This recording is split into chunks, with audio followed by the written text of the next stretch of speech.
하나님의 큰 은혜가 송년 감사주일 예배에 참석한 성도들 함께 하시기를 예수님의 이름으로 축복합니다. 1년 52주를 성수한다는 것은 참으로 귀한 일입니다. 금년은 우리가 그것을 더욱더 몸소 체험했죠. 주일에 예배드리는 것이 이렇게 어려운 일이었구나. 다시 한번 이 엄중한 현실에서 하나님을 예배하는데 첫 번째로 삼을 수 있는 거룩한 백성 되기를 예수님의 이름으로 축복하고, 그 모든 것을 이기고 나온 여러분들에게 하늘의 큰 은혜가 더하시기를 다시 한번 예수님의 이름으로 축복합니다.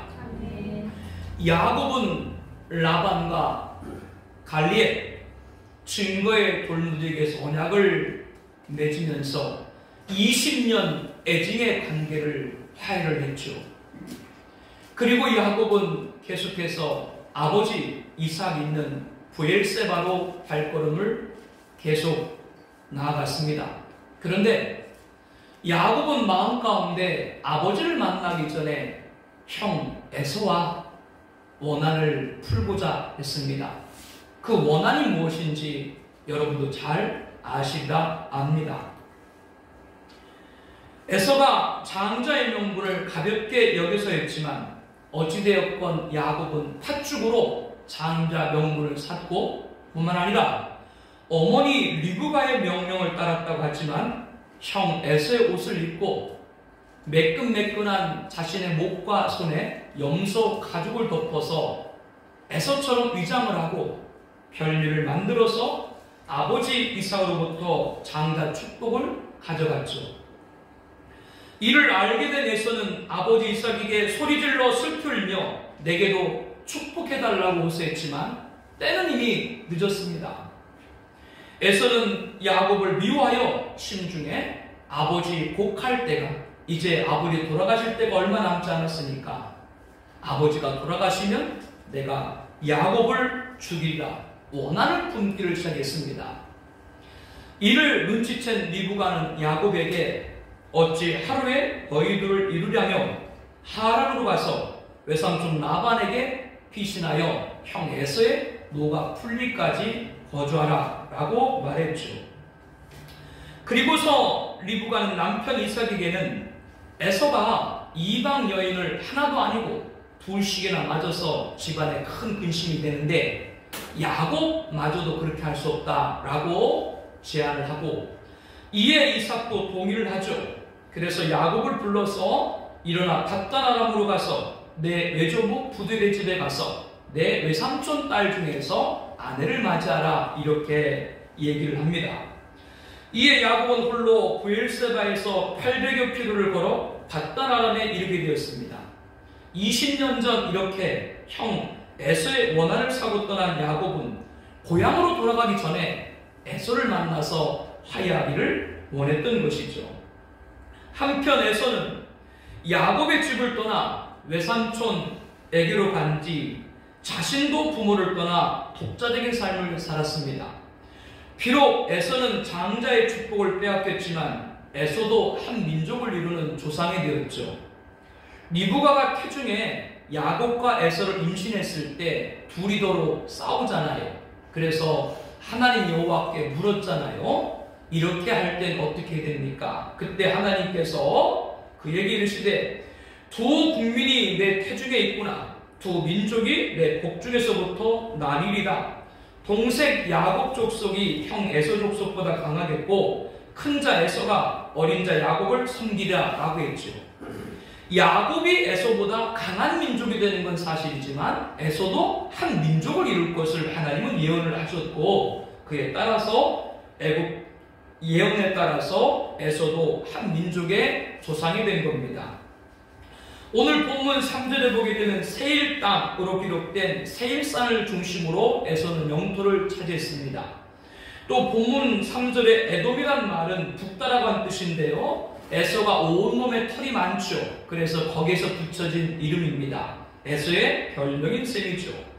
이 에돔은 나중에는 에서의 후손들을 통칭하고 혹은 그 후손들이 세운 에돔 왕국 일컬 때 에돔 이렇게 사용을 하게 되었습니다. 이렇게 에서도 육적으로 볼 때 강력한 자로 등장을 하고 있는 것이죠.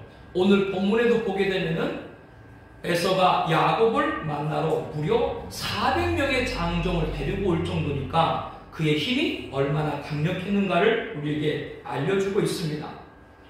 지난 20년 동안 간계와 술수에 능한 라반 밑에서 하나님의 복주심과 지키심으로 야곱이 큰 복을 받고 부를 이루고 대가족과 각축들을 이루었어도 에서의 막강함은 야곱에게 두려움이 되었어요. 야곱은 대책을 강구했습니다. 먼저 세일 땅 에돔들에 있는 형 에서에게 자기보다 앞서서 사자들을 보내기로 결정을 합니다. 야곱은 사자들에게 너희는 내 주 에서에게 먼저 이같이 말하라며 주의 종 야곱이 이같이 말하기를 내가 라반과 함께 지금까지 거류하며 머물러 있었다 라고 전하라. 그리고 나서 내가 소와 나귀와 양떼와 노비가 있으므로 사람을 보내어 내 주께 알리고 내 주께 은혜 받기를 원하나이다. 지금 야곱이 형 에서를 뭐라고 호칭하라고 부르고 있어요? 주. 이렇게 정중하고 겸손하게 아랠 것을 사자들에게 명령을 합니다. 사자들은 야곱이 일러준 대로 세일 땅 에돔들에 있는 에서에게 찾아가서 그대로 전했죠.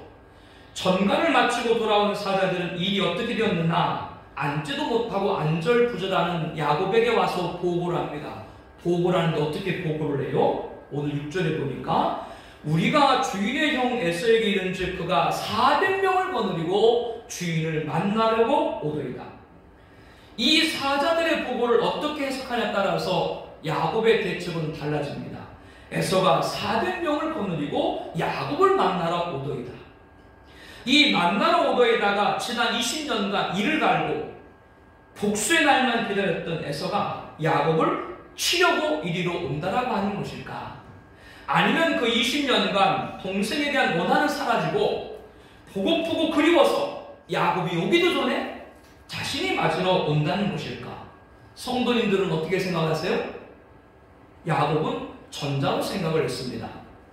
20년 동안 장자의 명분을 빼앗기고 장자의 축복을 강탈해간 야곱을 에서가 보복하기 위해 400명의 종들을 데리고 오는 것으로 야곱은 판단을 한 거예요.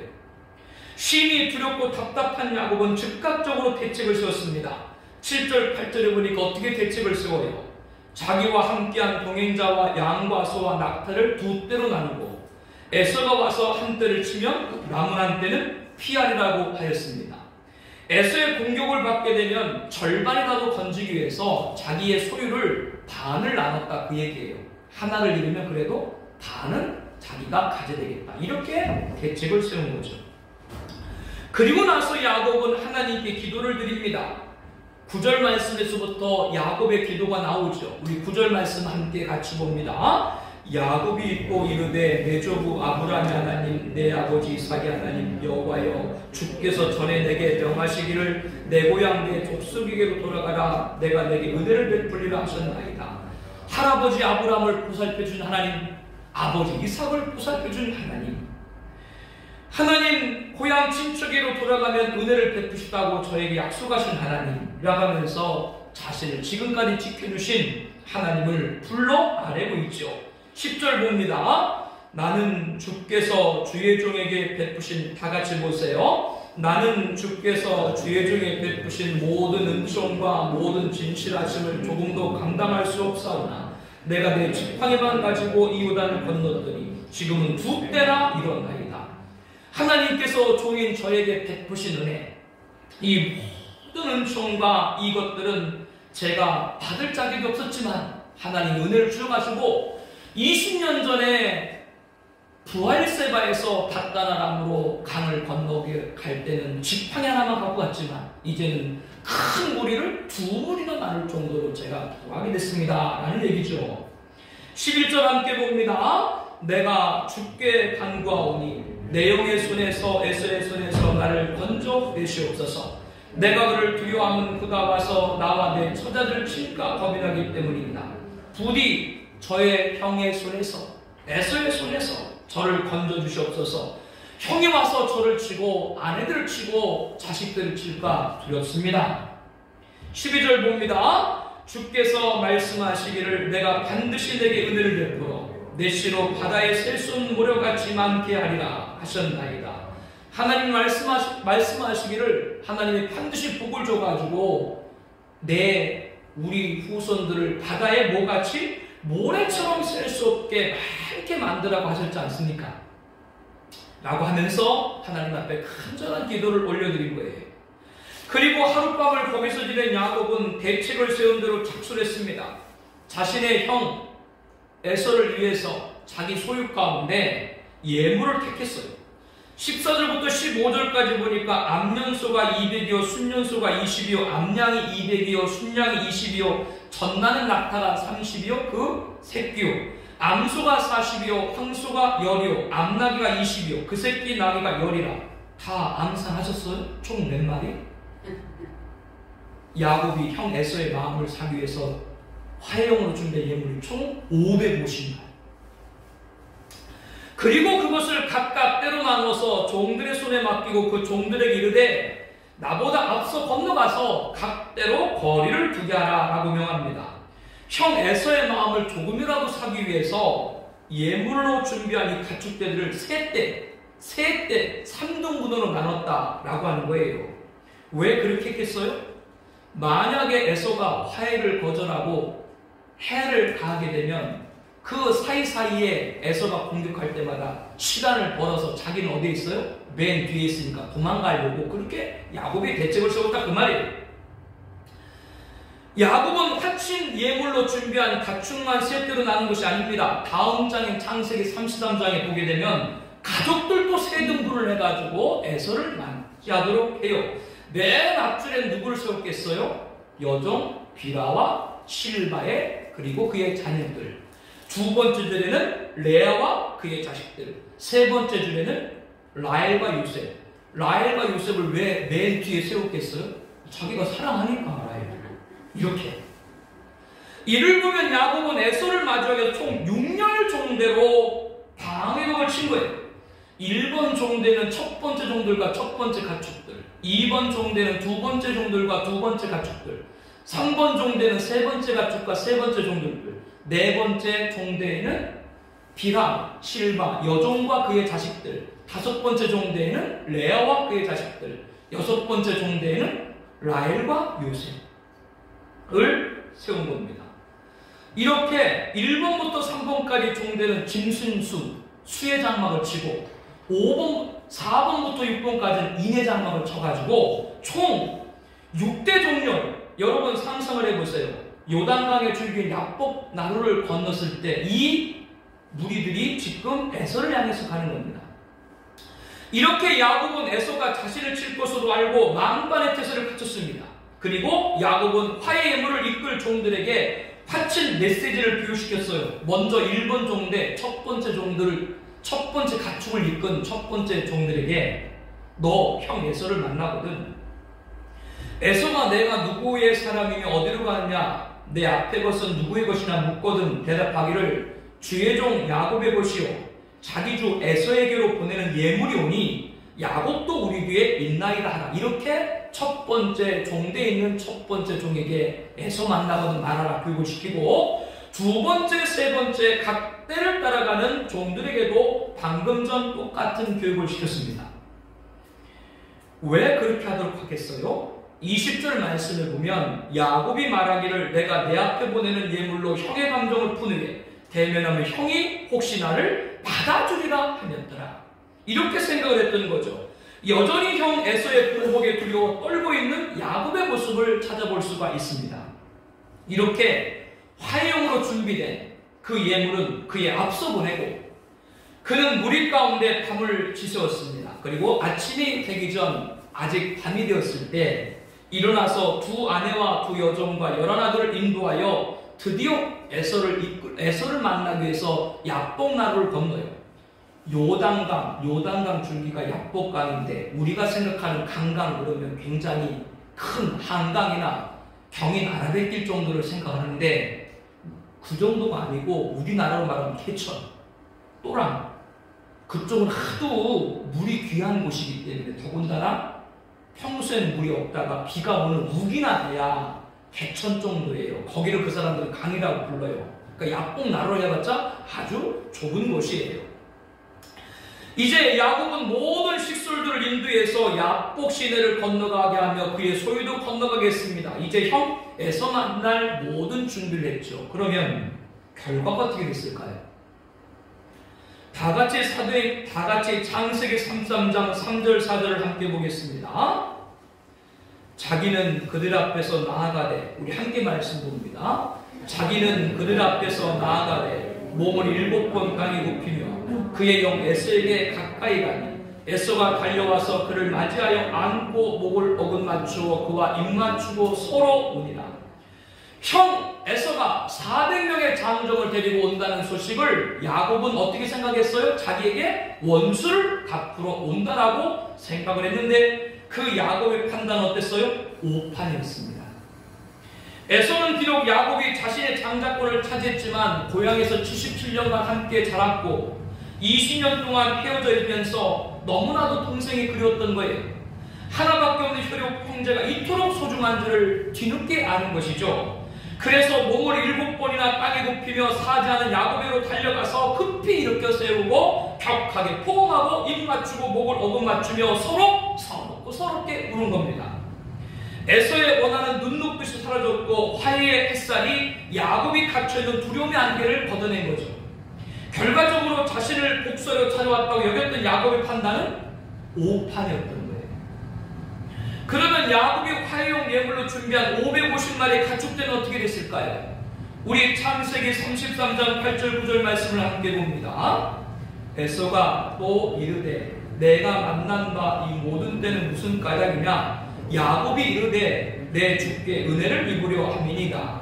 에서가 이르되 내 동생아 내게 있는 것이 족하니 내 소유는 내게 두라. 에서는 자신의 소유도 넘치고 넘치니까 이거 필요 없다라고 하면서 야곱이 화해용으로 준비한 550마리 가축 중에 하나도 손대지 않습니다. 이것 또한 야곱의 오판이었죠. 전장에서 야곱은 라반과 이별하면서 어디로 가고자 했습니까? 아버지 이삭의 집 자신의 고향 브엘사바로 가기를 원했습니다. 그러나 가던 중에 야곱은 형 에서를 만나고자 했죠. 그 이유는 아버지를 만나기 전에 형 에서와 앙금, 의절, 원한을 풀기 위해서였습니다. 그러면 야곱이 그러한 마음을 가진 것, 아버지를 찾아뵙기 전에 형을 먼저 만나겠다는 마음은 누가 준 거예요? 저는 야곱의 인간적인 판단이 아니라 하나님의 감동으로 저는 생각을 합니다. 예수님께서는 우리들에게 그러므로 예물을 제단에 드리려다가 거기서 내 형제에게 원망 들을 만한 일이 있거든, 것이 생각나거든 예물을 제단 앞에 두고 먼저 가서 형제와 화목하고 그 후에 와서 예물을 드리라 라고 했습니다. 예물은 예배를 대표하는 것이죠. 하나님을 예배하는 성도가 형제들과 원망과 시비가 없어야 함을 얼마나 중요한지를 알게 합니다. 야고보 장로님은 형제들아 서로 원망하지 말고 그리하여 심판을 면하리라. 보라 심판주가 문 밖에서 계시니라 라고 했습니다. 이것이 어디 문자적인 의미의 형제만을 가리키는 거겠어요? 우리의 가족, 이웃, 교회, 성도 모두 포괄하는 줄 압니다. 오늘 2020년 마지막 주일 송년 감사주일을 드립니다. 이 해가 가기 전에 원망 산 일이 있다면 주 안에서 모두 풀기를 바랍니다. 그것이 곧 우리에게 복이 되는 줄로 믿습니다. 또 내가 억울한 일을 당했다면 그를 용서하는 것이 형제에게 원망 사지 말라는 말씀을 큰 틀에서 적용하는 것으로 생각을 합니다. 예수님께서 너희가 각각 마음으로부터 형제를 용서하지 아니하면 나의 하늘 아버지께서도 너희에게 이와 같이 하시리라고 하셨고요. 서서 기도할 때 아무에게나 혐의가 있거든 용서하라. 그리하여 하늘에 계신 너희 아버지께서도 너희 허물을 사하여 주시리라 라고 하였습니다. 사도 바울은 누가 누구에게 불만이 있거든 서로 용납하여 피차 용서하되 주께서 너희를 용서하신 같이 너희도 그리하라 라고 하였죠. 하나님이 야곱에게 에서를 찾아가 화해하러 가신 것처럼 우리에게 원망 산 사람을 네가 찾아가서 화해하라 라고 하나님이 명령하실 때, 그런데 야곱과 같이 형이 받아주지 않으면 어떡하지? 이런 염려, 혹은 나는 화해하고자 해도 나에게 보복하려면 어떡하지? 이런 두려움. 이것을 갖게 될 때 어떻게 됩니까? 이에 대한 답은 오늘 말씀 가운데 이미 다 나와 있어요. 야곱은 에서가 원한을 갚으러 오는 것으로 알았지만 정작 어떤 결과를 맞게 되었습니까? 에서는 아무런 적대적 행위를 하지 않았습니다. 몸을 땅에 굽혀 절하는 야곱을 일으켜 세워 입을 맞추고 목을 어긋나게 하며 서럽게 울었죠. 야곱이 준비한 예물 중에 한 마리도 거두지 않았죠. 여기서 무엇을 찾을 수 있습니까? 하나님이 원수를 찾아가라고 감동했을 때 이미 하나님은 원수의 마음을 다 움직여 놓은 줄로 믿습니다. 이거를 가르쳐 주는 거예요. 하나님의 감동은 역사입니다. 성도들을 감동했을 때 원수에게 이미 역사하는 줄로 압니다. 하나님은 성도가 원수 손에 해함받지 않도록 하세요. 십자가로 이들을 한 몸으로 하나님과 화목하게 하려고 하십니다. 원수된 것 십자가로 소멸하셨다라고 하셨습니다. 사랑하는 성도 여러분, 원수를 산 사람이 있을 때, 나를 공경에 빠뜨린 사람이 있을 때 하나님이 찾아가라고 감동하시면 찾아가길 바랍니다. 그 순간 이미 하나님은 원수의 마음을 다 감동을 움직여 놓으시는 거예요. 하나님의 감동은 역사다. 이것이 오늘 말씀의 첫 번째 가르침입니다. 이것을 여러 부분에서 적용을 하세요. 나가 하고 싶지 않은데 하나님 자꾸 감동해. 아멘하고 순종하면 이미 하나님 그 일을 다 이뤄놨어요. 이걸 믿으라 그 말이에요. 그리고 두 번째 가르침은 하나님께 기도가 먼저다입니다. 오늘 본문에 야곱은 형 에서를 만나기로 했습니다. 그래서 가장 먼저 하는 행동이 뭐예요?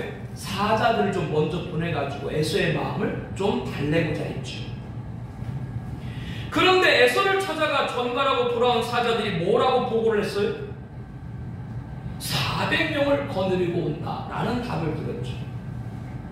그래서 이 야곱이 자기 소유의 많은 것을 두 대로 나눠가지고 절반을 얻으면 절반을 얻어야 되겠다라고 그런 대비를 했습니다.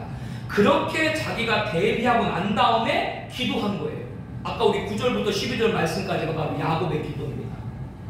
물론 기도를 안 한 것보다 나중에라도 기도했으니까 좋은 일입니다. 그러면 야곱이 기도하고 나서도 하나님의 응답대로 움직였어요? 자기의 대책대로 했어요? 기도하고 나서도 자기 대책대로 했어요. 화해용 가축대를 세 대로 나눠가지고 아내와 자녀들을 세 그룹을 해서 총 6대 종대로 방해복을 세워서 에서를 맞아보자 했습니다. 만약 에서의 공격을 받아 하나씩 무너뜨리면 뒤에 있는 식솔과 소유는 건지려고 하는 계산이었죠. 그러나 이러한 야곱의 판단은 오판이 되었습니다. 기도를 두 번째 해서도 안 되고 혹시 기도를 나중에 했더라도 그 기도 응답대로 해야 되지 자기 판단대로 하면 안 된다는 걸 가르쳐주는 것이죠. 야곱은 오판했어요. 본문에 보면 야곱이 하나님께 기도한 후 하나님이 어떤 말씀을 했습니까? 오늘 본문에 보면 하나님은 아무런 말씀도 안 했어요. 야곱이 기도했을 때 오늘 본문에서는 하나님이 아무런 응답도 안 했어요. 그러면 하나님이 아무런 응답도 안 했나요? 아니죠. 20년 전 야곱이 고향 브엘사베를 떠나 외삼촌 닷단 아람으로 떠나는 길에서 야영 중에서 야곱에게 하나님이 이렇게 말씀했습니다. 창세기 28장 15절에 내가 너와 함께 있어 내게 어디로 가든지 너를 지키며 너를 이끌어 이 땅으로 돌아가게 할지라 내가 내게 허락한 것을 다 이루기까지 너를 떠나지 아니하리라. 이 약속하신 대로 하나님은 라반의 계약과 술책 20년 동안도 야곱을 지켜줬죠. 야곱에게 복을 줬죠. 야곱을 창성하게 했죠. 그런 하나님께서 야곱을 에서에게는 안 지켜주겠어요? 에서에게도 하나님 다 지켜주시겠죠. 그런데 누가? 야곱이 인간적인 판단한 대책으로 방비를 한 것이죠. 그러니까 하나님이 아무런 말도 안 한 거예요. 너 하고 싶은 대로 해봐라. 하나님이 이미 응답했는데 그 응답을 잃어버리고 내 판단대로 하나님은 그냥 내버려줘. 그래? 네 혼자 해봐. 야곱의 결과는 어떻게 했다고요? 다 오판이었죠. 다시 한번 강조되어야 됩니다. 하나님께 기도가 먼저입니다. 아멘. 오늘 송년주일을 드리고 새로운 한 해를 맞이하는 우리들에게 하나님 말씀하십니다. 나의 사랑하는 백성 자녀들아 기도가 먼저다. 하나님은 우리에게 이렇게 말씀을 하세요. 원수를 산 사람이 있을 때 혹은 나를 공격에 빠뜨린 사람이 있을 때 하나님이 찾아가라 감동하시면 그 순간 이미 하나님은 원수의 마음을 화해의 역사로 만들어 놓은 줄로 확신합니다. 하나님의 감동은 역사다. 이것이 오늘 말씀의 첫 번째 가르침이고요. 두 번째 가르침은 하나님께 기도가 내가 먼저다라고 하는 겁니다. 그리고 세 번째 가르침은 하나님은 군대를 보냈다입니다. 오늘 본문 1절, 2절 말씀을 함께 볼게요. 야곱이 길을 가는데 하나님의 사자들이 그를 만난지라. 야곱이 그들을 볼 때 이르기를 이는 하나님의 군대라 하고 그 땅 이름을 마에나임이라 하였더라. 하나님은 야곱이 외삼촌 라반을 떠나 고향으로 가는 길에 하나님의 사자를 오늘 보내준 거예요.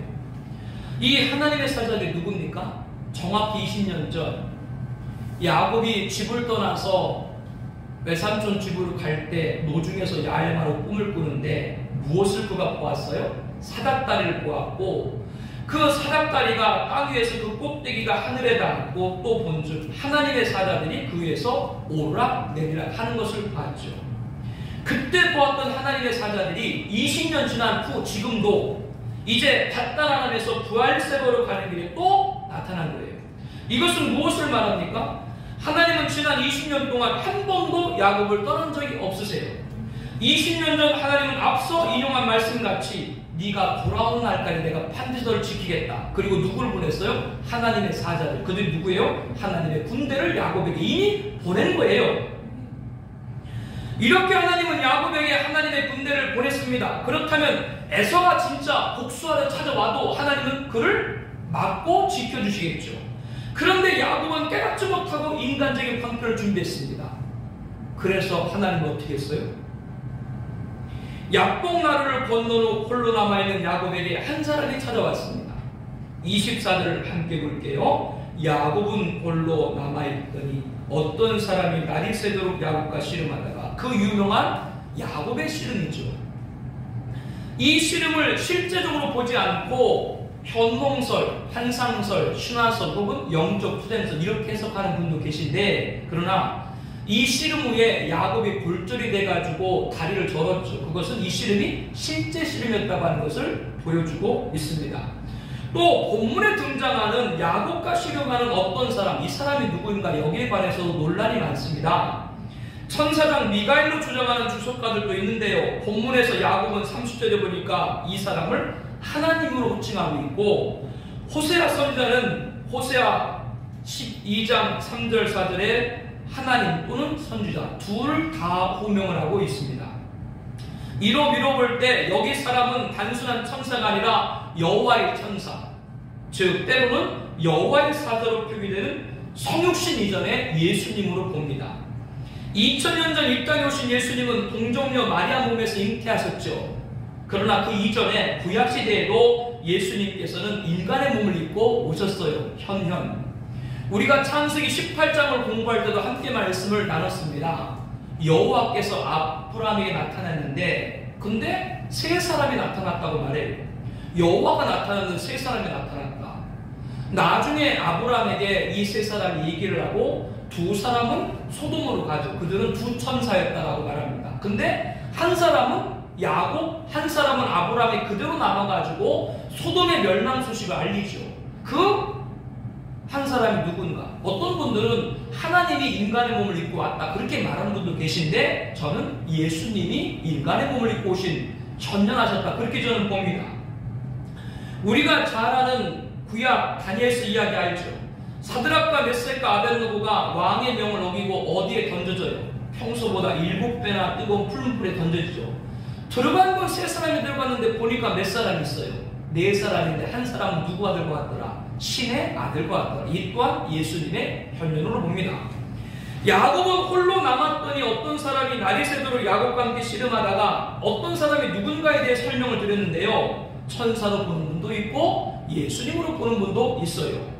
저는 천사라고 보는 분들도 존중하지만 예수님으로 본다고 여러분에게 말씀드렸습니다. 그 이유는 본문에 야곱과 씨름한 어떤 사람이 자신을 가리켜서 뭐라고 그랬냐면 28절 말씀 보면 하나님과 사람과 겨루 이겼다. 참 하나님과 참 사람은 예수님뿐인 줄로 믿습니다. 그렇기 때문에 예수님으로 보는 거예요. 야곱이 부엘사바를 떠나서 밧다람에 향할 때 하나님은 하나님의 사자들, 하나님의 군대를 보내 지켰지만 야곱은 인간의 판단과 대책으로 방비를 했죠. 이에 예수님께서 사람으로 나타나신 거예요.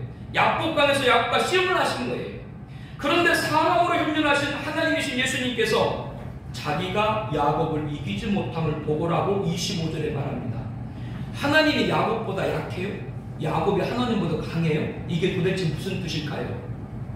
이 사건에 대해서 호세아서 12장 3절 4절에 보게 되면은 야곱이 하나님과 겨루되 천사와 겨루 이기고 라고 말합니다. 야곱이 씨름에서 겨루어 이겼다. 이에 대한 히브리어 원문은 관점과 변에 따라 해석이 다양합니다. 차이가 있습니다. 틀린 것이 아니고 차이가 있는 거예요. 이 말을 잘 들으셔야 돼요. 그래서 겨루어 이겼다 이 말을 이겼다라고 해석도 하지만 짓눌렸다라고도 해석합니다. 즉 이로 볼 때 이 구절은 야곱이 씨름에서 이길 수가 없어. 이길 수가 없는데 끝까지 안 놓고 붙잡은 거 이렇게 해석하는 것이 바릅니다. 어떻게 하나님을 이길 수가 없죠.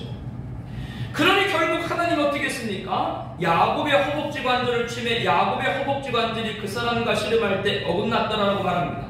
허벅지 관절은 엉덩이뼈를 말해요. 여러분들 넓적다리 윗분 엉덩이뼈 바로 그 사이에 움푹 팬 곳 있죠. 거기를 말해요. 환도뼈, 넓적다리뼈. 이것을 가격당하게 되면 제대로 걸을 수가 없습니다. 이를 통해 하나님은 야곱이 육적인 방법을 취하지 못하게 하신 것이죠. 에서를 만나는데 인간적인 판단과 계책으로 방비해서 6열 정도로 방어벽을 쳤더라도 만약 에서가 공격하면 달리기는커녕 제대로 걸을 수 없게끔 만든 거예요. 야곱은 허벅지 관절에 장애를 입은 후에도 놓지 않자 하나님은 날이 새려 하니 나로 가게 하라고 했습니다.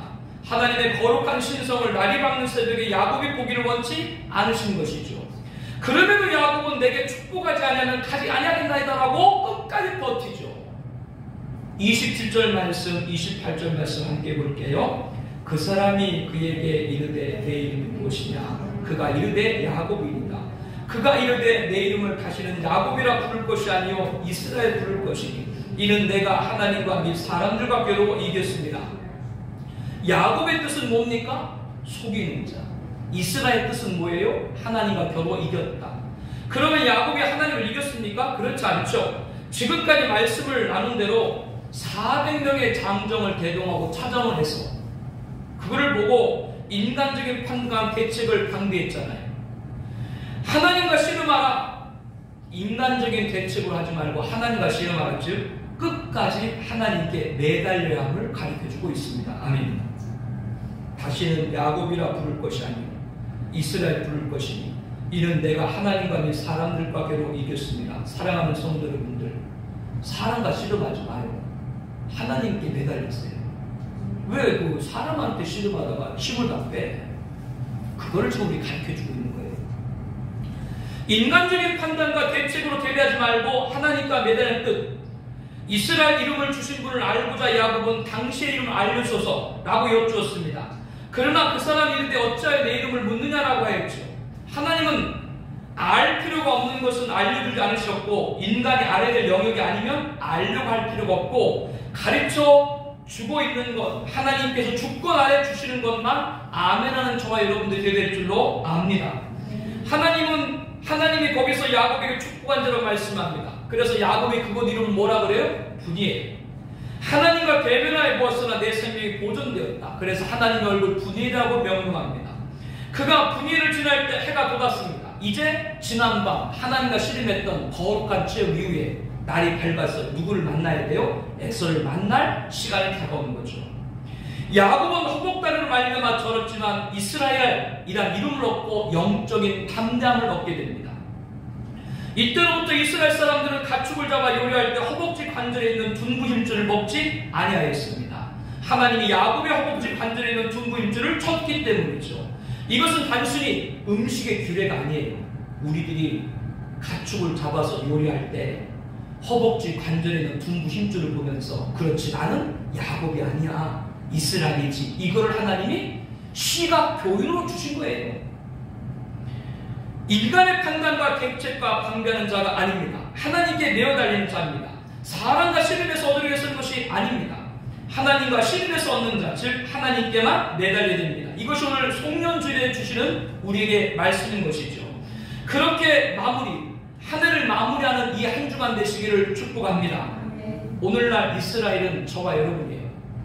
갈라디아서 6장 16절에 우리에게 하나님의 이스라엘이라고 말합니다. 즉 우리 모두는 이스라엘 세력을 받은 줄로 압니다. 이스라엘을 확신합니다. 뭘 확신해요? 하나님의 감동을 역사다. 이걸 확신하길 바랍니다. 원수를 산 사람이 있을 때, 나를 공경에 빠뜨린 사람이 있을 때, 그리고 또 어떤 일이 있을 때 하나님이 가래, 나 가고 싶지 않아요. 가라고 감동할 때 하나님 그 이미 모든 것을 역사한 줄로 믿습니다. 이스라엘을 확신합니다. 무엇을 확신합니까? 하나님께 기도가 먼저다. 이걸 확신합니다. 야곱은 하나님께 기도했습니다. 그러나 인간적인 판단과 대책으로 방비하고 난 다음에 기도했죠. 뒤늦게 기도할 수도 있어요. 그런데 야곱은 기도하고 나고 나서도 인간적인 판단과 대책으로 방비를 한 대로 행했죠. 결과는 오판이었습니다. 기도, 하나님 감동을 역사가 첫 번째, 두 번째 하나님께 기도가 먼저다. 세 번째 하나님의 군대를 보냈답니다. 하나님이 20년 전 고향 브엘사바에서 받다가 떠날 때 보냈던 하나님의 사자들, 하나님의 군대를 또 오늘 야곱에게 보낸 줄로 믿습니다. 에서가 찾아와 너 지킨다. 그렇게 이미 가르쳐 주신 거예요. 하나님 군대를 보냈어요. 근데 이거를 알지 못하고 끝까지 자기 판단했던 야곱, 그에게 씨름을 하게 했죠. 그 씨름은 다른 것이 아니라 누구만을 붙들어야 된다? 하나님만을 붙들어야 된다는 걸 가르쳐 준 거예요. 그것이 이스라엘입니다. 이제는 속이는 자 야곱이 아니라 하나님과 겨루 이겼다. 즉 하나님께 매달리는 이스라엘 이름을 주신 것이죠. 인간적인 실패의 이름 야곱이 아니라 영적인 승리의 이름 이스라엘의 복을 저와 여러분이 타락하신 줄로 믿습니다. 사람한테 씨름하지 마요. 매달 필요 없어요. 하나님께 씨름하고 거기서 답을 찾아요. 이렇게 한 해를 맞이하고 10년 맞이하고 다시 한번 이스라엘 이름 주신 하나님 예수님의 이름으로 축복합니다.